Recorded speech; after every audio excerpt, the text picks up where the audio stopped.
शंकर भगवान की जय। ओम नमः शिवाय। आज सोम प्रदोष है।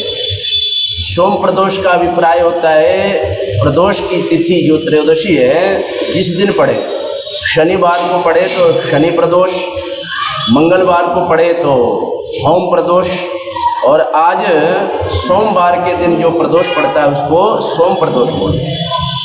प्रदोष का अभिप्राय क्या है? तो संध्या काल में,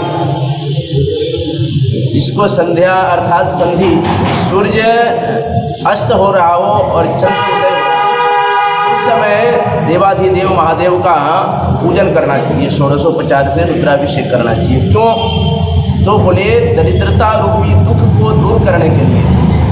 क्योंकि हमारे जीवन में रामचरितमानस में आया कि बड़ दुख कवन कवन सुख भारी। बोले सबसे बड़ा दुख क्या है? तो सबसे बड़ा दुख बताए, नहीं दरिद्रता सम दुख माही। दरिद्रता रूपी दुख जो सबसे बड़ा है, और इस दुख को दूर करने के लिए देवाधिदेव महादेव आशुतोष औढ़र दानी भगवान शिव का प्रदोष काल में, प्रदोष त्रयोदशी तिथि में पूजन करना चाहिए। और पूजन करने से दरिद्रता रूपी दुख की समाप्ति होती है। और 108 बार ओम नमः शिवाय इस पंचाक्षर मंत्र का जप करना चाहिए।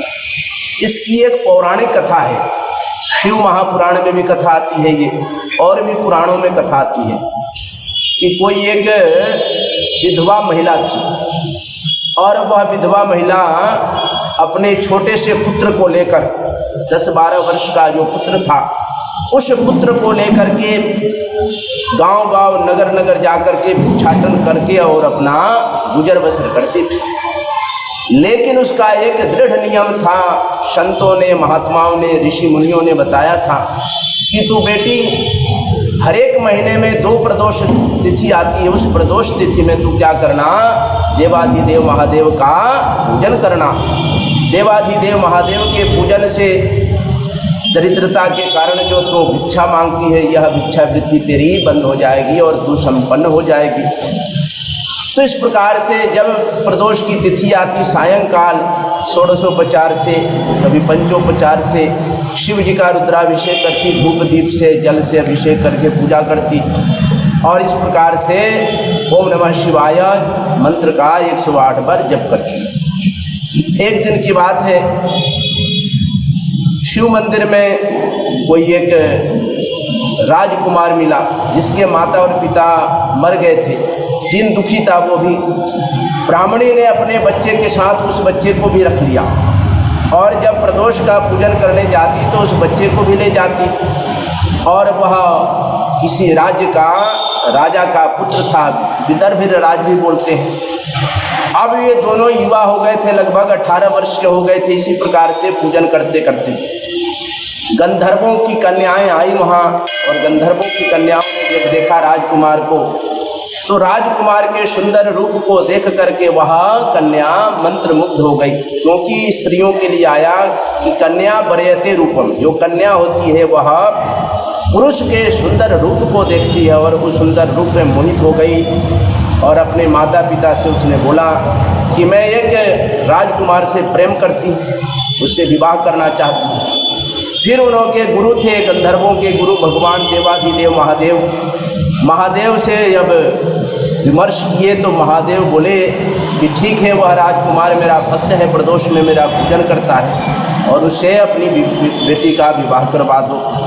गंधर्वों की जो कन्या अब राजकुमार की पत्नी हो गई, और धीरे धीरे भगवान देवाधिदेव महादेव का ऐसा प्रभाव हुआ प्रदोष पूजन के कारण। महादेव की कृपा से गंधर्वों की जो सेना थी, उन सेना के द्वारा जो विदर्भ के ऊपर जिस राज्य का राजा था, उसके पिताजी थे, उस राज्य के ऊपर आक्रमण करके, और फिर पुनः वह जो अनाथ बालक था वह राजा बन गया, और अपने मित्र को, जो वह विधवा महिला थी, उसके पुत्र को मंत्री बना लिया, वह राजमाता बन गई।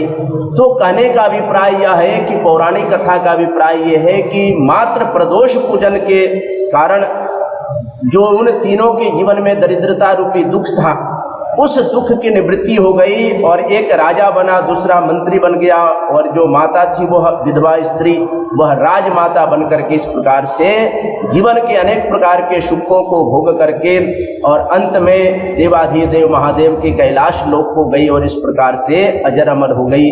तो यह प्रदोष तिथि दरिद्रता रूपी दुख को दूर करने के लिए सबसे महत्वपूर्ण उपाय है।